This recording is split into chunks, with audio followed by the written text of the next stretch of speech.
Alexander Rybak is coming back to Eurovision.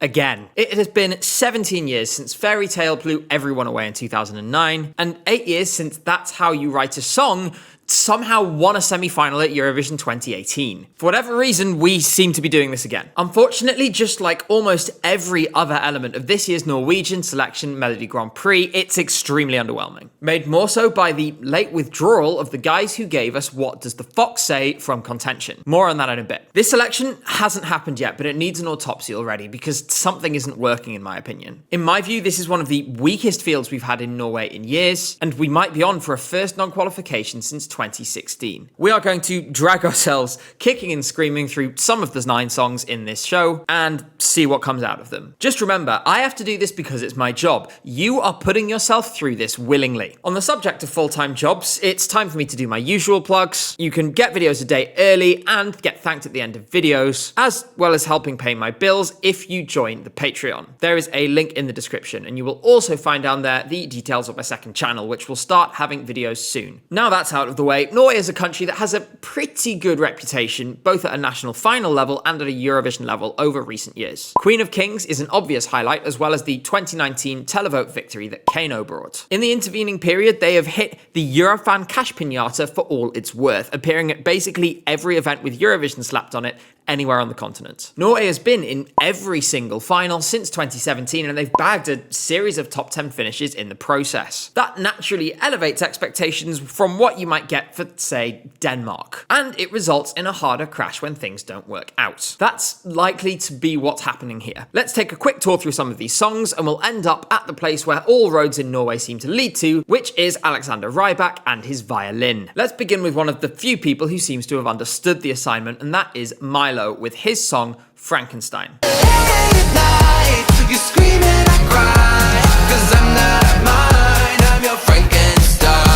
Milo has been in this show once before, at the time with a song called You're Mine. There was some controversy around the lyrics of this, which depicted an abusive and toxic relationship of some sort. It seems very clear, especially in retrospect, that Milo was obviously not endorsing these things, and maybe a little bit of media literacy would have gone a long way in understanding that. There was nothing about this song that suggested the themes it was talking about were being romanticized. The song appears to have lived on, at least in Eurofans' memories, because the video of this has 440,000 views on YouTube, even though it didn't make it out of the semi-finals of the Norwegian selection that year. Frankenstein is along the same vibes, in kind of having a quite macabre vibe, and there's some very obvious references to the fact it's connected to Your Mine in some way. I'm not mine, I'm your Frankenstein is a very obvious one. I'll forgive Milo on this occasion for the fact that Frankenstein was the doctor, not the patient. The song itself has a lot of elements in production that are similar to his previous effort as well. It's electronic pop with a bit of a spooky vibe. It almost feels like a second episode of Your Mine. While Your Mine represented the kind of evil, abusive partner in this situation, this song could easily be taken as to have been written and sung from the perspective of someone who is the victim of the person depicted in Your Mine. This is almost certainly intentional. As a song, I probably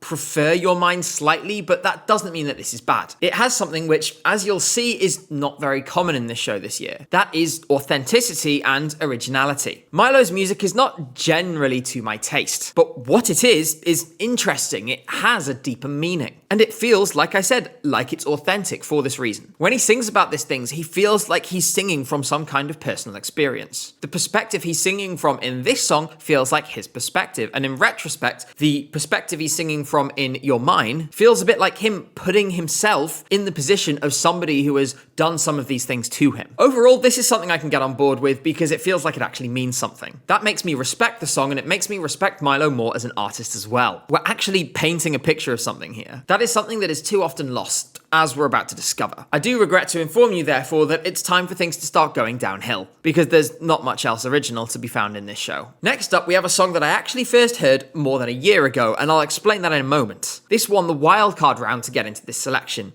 That was Skrellex, and the song is Into the Wild.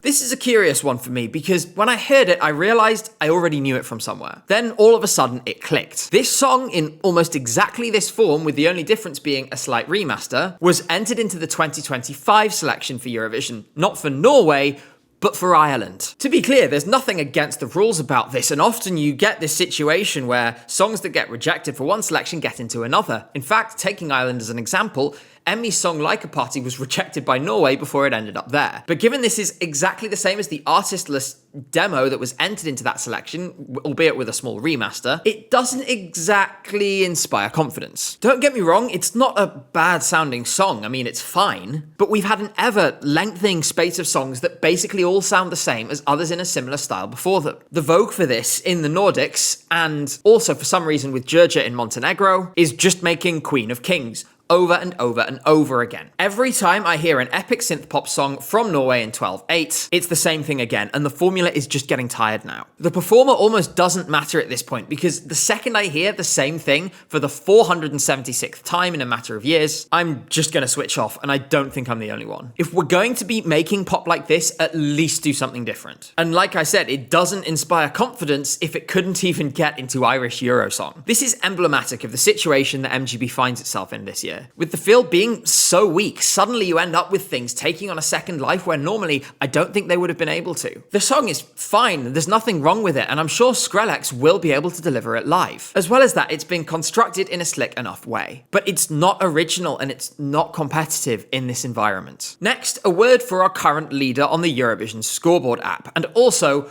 Marcus and Martinez's little sister. That's Emma with her song Northern Lights. Take me to the floor so deep where the echoes sing in the wild of the night. This song is a Joy and Linnea Deb/Jimmy Joker Thornfelt effort. That can mean a lot of different things. In the case of Marcus and Martinez, for example, we ended up with a pair of really good, if a little formulaic and similar, pop songs that deservedly contended for and then won Melodifestivalen in 2023 and 2024 respectively. I'm not sure that Emma is quite operating yet on the same level that they were, and the association with Marcus and Martinez alone isn't going to deliver a victory in a competition where the average age is above 11. There are some good and really positive features here though. Emma's voice is genuinely nice, especially considering she's only 17 years old. And the production is, as you'd expect from gold standard Swedish pop factories, very good as well. What I worry about here is that it still feels a little undefined. That's completely normal and totally unsurprising for somebody who's 17 years old, but I just get a vibe of this is too soon when I listen to this. For me, one of the most satisfying parts of discovering a new artist is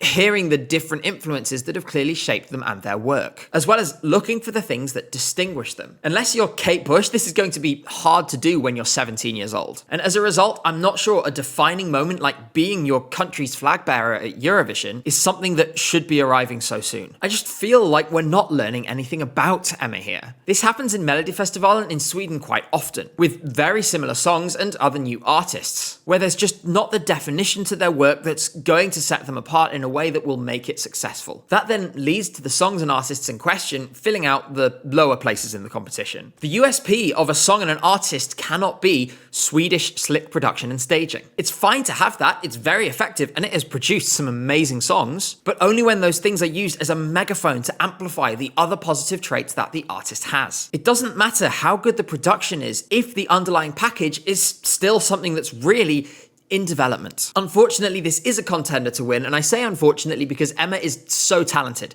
but she is just so young. She would be so much better, so much more prepared, and probably have a better song if she had a few more years to refine it. She has a platform herself, both as a former child star in her own right and thanks to the association with Marcus and Martinez. So there doesn't need to be a rush to this, and she's clearly linked to some people who can produce some great songs. But if this goes to Eurovision, I just worry it could have a negative effect on her and on her career. It is not a guaranteed qualifier there, and in fact, it's probably more likely out than in my view. For that reason, I really hope for Emma's sake that she doesn't win now, but instead comes back in a few years. We often see repeat appearances at MGP, so I think that's entirely possible. Given the connections, she could always pop up in Sweden, as her brothers did as well. I am going to get to Alexander Rybak soon, but there's a couple more I want to touch on first. First among those is Storm, who is coming with the song Lullaby.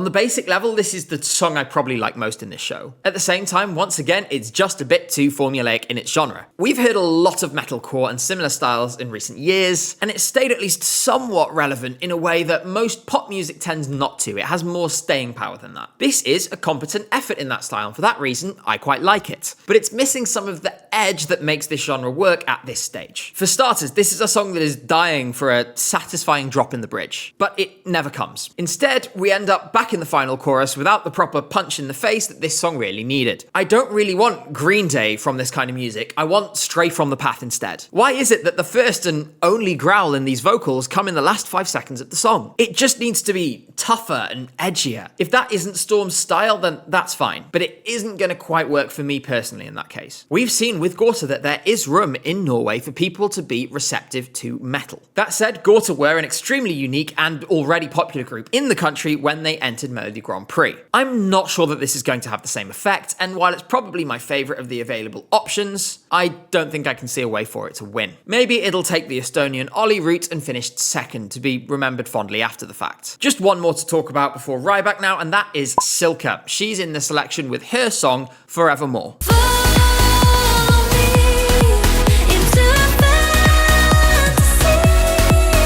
This song deserves a Nightcore remix because it would fit that perfectly. As for how it is now, I'm not sure I'm going to be getting on board with this. Like with a few songs in the show, I don't mind it. Like almost all of the songs in this show, I would not make the conscious active choice to listen to this again. Again, we have the same reliable, slick Nordic production, and again we have all the staples of Nordic pop. And again, I find myself at the end of the song thinking, who is this artist? What have I learned about her? And the answer is, not very much. She has a beautiful, delicate high register in her voice that I just don't feel this song properly does justice. This just frustrates me because it's immediately obvious that Silke is an insanely good vocalist and has so much talent, but it's locked away behind this formulaic song that just doesn't register when you listen to it. And it's destined for a club dance remix rather than the Eurovision stage. We've been hearing songs just like this over and over and over again for 2 decades now. And if I wanted to listen to something like Je ne sais quoi by Hera Björk, or something in that general style, I will just do that rather than listening to its 150 children. And it's not like that was particularly revolutionary by 2009 either. The time for Europop with this specific underlying pattern